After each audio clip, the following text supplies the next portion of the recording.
Bonjour à toutes et à tous, troisième vidéo de ma petite série rétrospective de l'année, fin d'année oblige, voilà, on fait un petit peu comme tout le monde, mais quand même un petit peu différemment quand même. Donc aujourd'hui, c'est la troisième vidéo. La première était consacrée à mes 3 top jeux de civilisation, puisque j'en ai acheté beaucoup cette année. La deuxième vidéo était consacrée à mes 3 top jeux narratifs, parce que c'est une tendance un style qui s'est dégagé un petit peu cette année aussi. J'en ai acheté pas mal, et puis il y a eu des très bons jeux qui sont sortis aussi, hein, c'est pour ça. Et là aujourd'hui, je vous propose mes 3 top jeux auxquels je n'ai même pas joué cette année. Alors, je fais partie de ces gens qui n'ont pas de pile de la honte. Mais il y a quand même une poignée de jeux auxquels je n'ai pas joué pour différentes raisons. Et donc on va parler de ces trois-là, parce que je crois qu'il n'y a que ces trois-là en fait, hein, si je dis pas de bêtises. Peut-être un petit quatrième, mais c'est juste parce que je manque de temps. Mais là on va parler de 3 jeux, et donc on va faire le petit rituel du coussin. Voilà.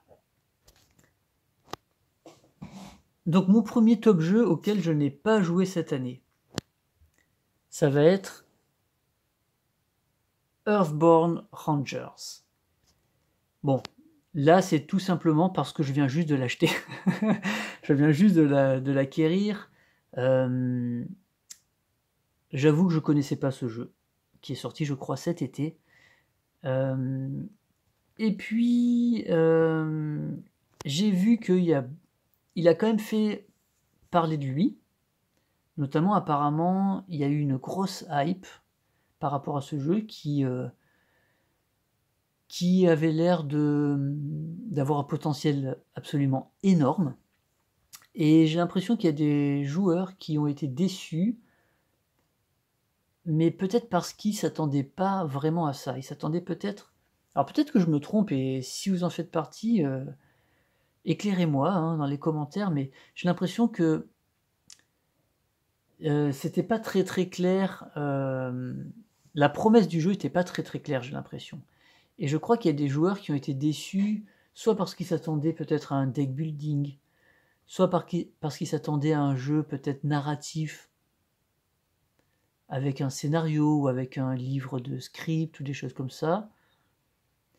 Alors il y a un livre un peu de script dans ce jeu, mais c'est vrai qu'on est dans un monde ouvert qui s'approche un peu de Lands of Galzir, dans le sens où on commence la partie, et j'ai l'impression, alors j'y ai pas encore joué, hein, j'ai vraiment juste survolé un petit peu les règles, et il faut que je les relise parce que c'est assez touffu.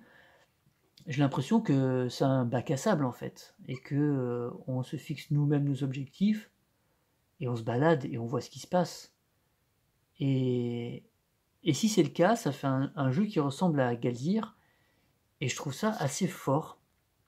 Donc j'ai eu très envie en fait de l'acheter et de le tester. Voilà, donc j'ai profité des petites réductions là qu'il y avait, hein. Il était à moins 20% je crois, donc ça l'a ramené quand même à 70 balles, hein, c'est quand même pas rien. Qui normalement il coûte 90 je crois, là il était à 70. 70 ça reste correct, notamment parce qu'il y a beaucoup de texte, beaucoup d'écriture, et je pense que c'est un jeu qui a demandé énormément de travail au niveau du test. Voilà. Ce jeu, pour le tester, je pense que ça a demandé vraiment beaucoup de travail.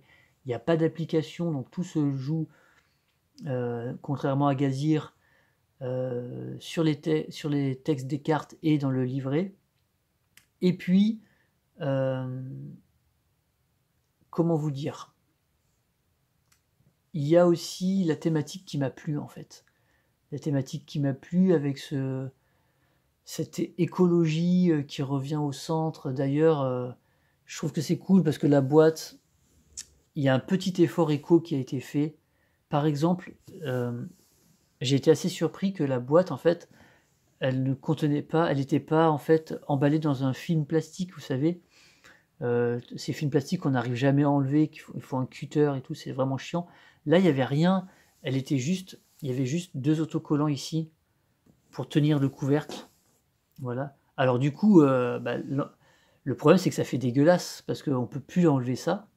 Mais bon, je m'en fous. Moi, je suis très soigneux du matériel, mais je suis pas fétichiste non plus.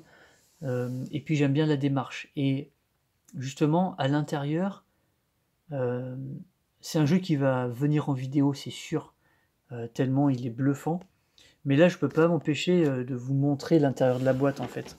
Pour les gens qui connaissent pas, il n'y a pas beaucoup de matériel.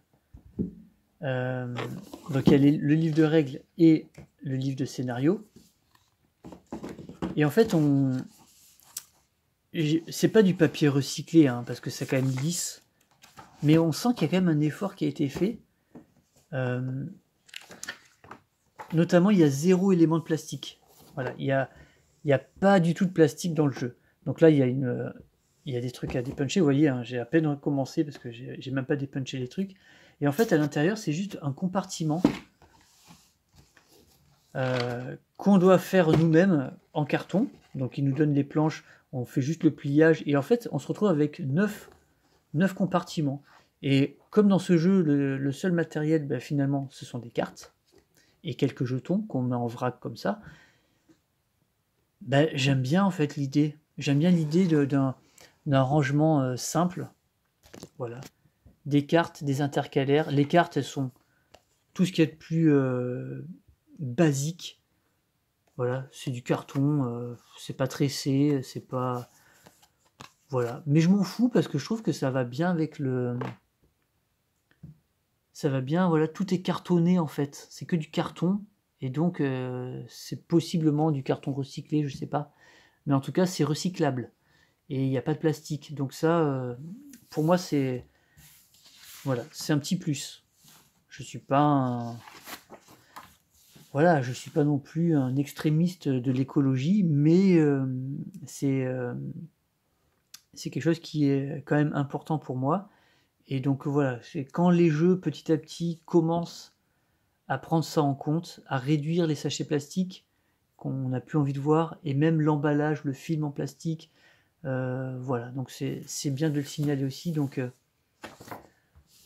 ce jeu fait partie de mes 3 jeux de cette année auxquels je n'ai pas joué, mais pas parce qu'il m'a déçu, pas parce que je regrette de l'avoir acheté, juste parce que je viens simplement de le recevoir, et j'ai à peine lu les règles. Et comme je vous le disais, j'ai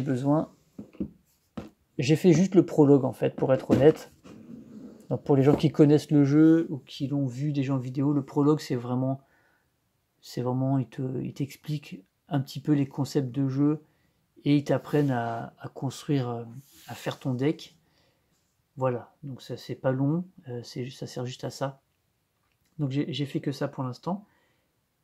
Donc voilà, c'est un des 3 jeux auxquels je n'ai pas joué, que j'ai eu et que cette année et que je n'ai pas touché en fait. Les 2 autres c'est pour des raisons différentes. Les 2 autres c'est pour la même raison mais différente de Earthborn. Le prochain jeu auquel je n'ai pas joué cette année, c'est, il est gros, hein.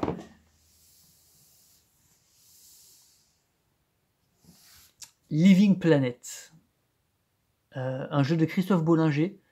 Alors en plus, évidemment, moi, quand je fais un truc, je le fais pas à moitié. Évidemment, c'était soit l'édition de luxe, soit rien.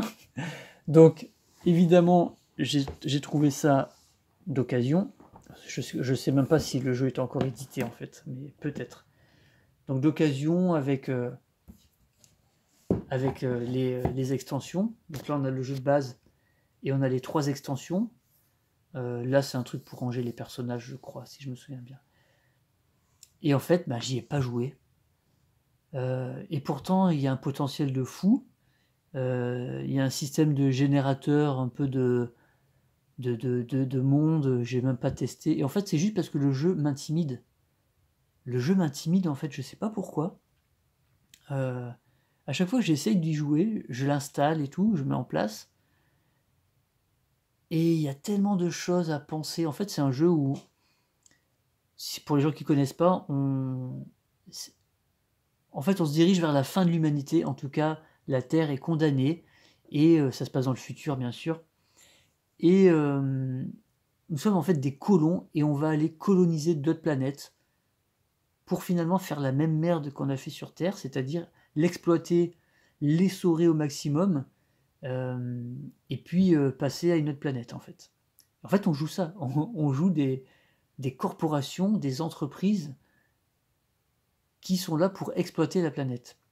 Et donc le titre, Living Planet, en fait, on se retrouve sur une planète qui va réagir au fur et à mesure. Plus on va l'exploiter, plus on va la meurtrir, plus elle va réagir en provoquant des catastrophes. Et donc finalement, c'est un jeu où on va coloniser la planète avec des tuiles, on va construire des bâtiments. Et il y a un système de dés, tout. C'est très bien foutu, c'est ingénieux, c'est original. Je pense que j'en parlerai hein, dans une vidéo mécanique sympa parce que il y a vraiment un truc, mais par contre il m'intimide. C'est-à-dire quand j'essaie de commencer une partie, à chaque fois je me dis mince, mais il faut construire des trucs, ça demande de la réflexion, je sais pas, j'y arrive pas en fait. Donc voilà pourquoi j'y ai pas joué, il m'intimide en fait ce jeu. Mais je perds pas espoir de me lancer. Hein. Peut-être qu'il faudrait que je joue avec des potes. Peut-être qu'à plusieurs, on va s'encourager et tout. Et je suis sûr que c'est vraiment sympa. Il y a vraiment ce système en plus de premier joueur qui... Ouais, il y a un truc vraiment, vraiment très intéressant dans ce jeu. C'est du Christophe Bollinger, on commence à le connaître. Voilà, c'est pas... c'est un grand auteur français de jeux de société et il a des mécaniques très particulières et on reconnaît sa patte.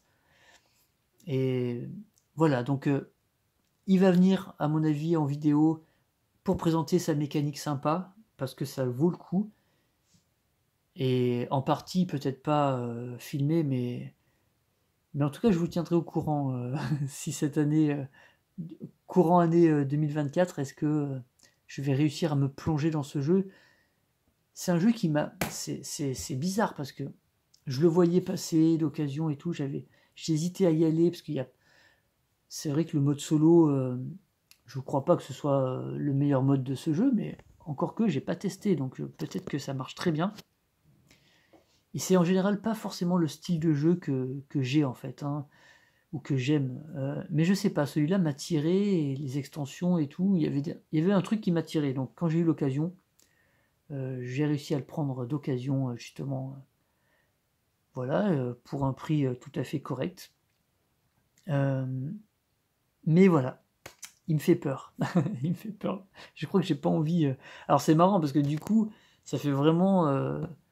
D'un côté, on a un jeu qui est un peu plus écolo où on va se reconnecter à la nature, et là, on a un jeu où on va essorer une planète, on va la vider de ses ressources, et où finalement, on va se battre contre les catastrophes naturelles qu'elle va provoquer pour se défendre. Et donc finalement, voilà, c'est peut-être pour ça que j'y vais pas. C'est peut-être que j'ai pas envie de jouer quelqu'un qui fait ça en fait, mais je sais pas. Bon, en tout cas, c'était le deuxième jeu, mon deuxième top jeu 2023 auquel je n'ai pas joué. Et le troisième, c'est...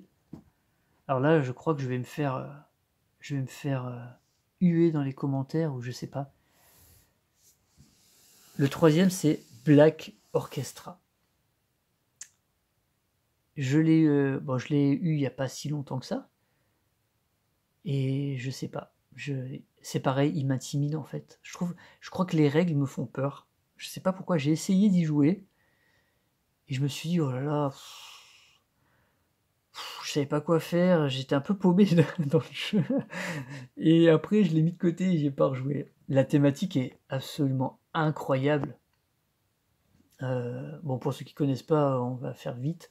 Ça se passe dans les années 40, pendant la Seconde Guerre mondiale, et en fait, on va essayer de monter un complot et de monter, d'organiser l'assassinat d'Adolf Hitler. Donc c'est un jeu qui est vraiment très fort thématiquement et qui est super bien foutu, qui est tendu. Et je sais pas, voilà, quand j'ai découvert ce jeu, je me suis dit, mais c'est incroyable qu'on puisse avoir cette thématique en jeu de plateau et tout. Mais je sais pas, il m'intimide. Il m'intimide, mais je vais y aller. Hein. Je sais que je vais y aller, je sais qu'il va me plaire. Mais voilà, ça fait partie des 2 et 3 jeux auxquels je n'ai pas du tout joué en 2023, que j'ai eu et que j'arrive pas à y jouer. Mais je sais que c'est des bons jeux et je vais m'y mettre. Et Earthbound Rangers, je vais trouver le temps de relire les règles là et de m'y plonger. Parce que j'ai très envie en fait. Donc voilà pour ce petit top 3 un petit peu honteux. Mais voilà, j'avais envie de parler de ces jeux parce que je trouvais ça marrant de faire un top sur des jeux que finalement on n'a pas touché. Donc voilà, merci d'avoir suivi cette petite vidéo. Et je vous retrouve dans une 4e et dernière vidéo, je pense, consacrée à une rétrospective. Là, je vais parler d'un jeu dans la prochaine vidéo. Un coup de cœur, voilà, que j'attendais absolument pas et je m'attendais pas à aimer ce jeu. Et voilà, on va en parler dans la prochaine vidéo. Je vous dis merci et à bientôt, ciao.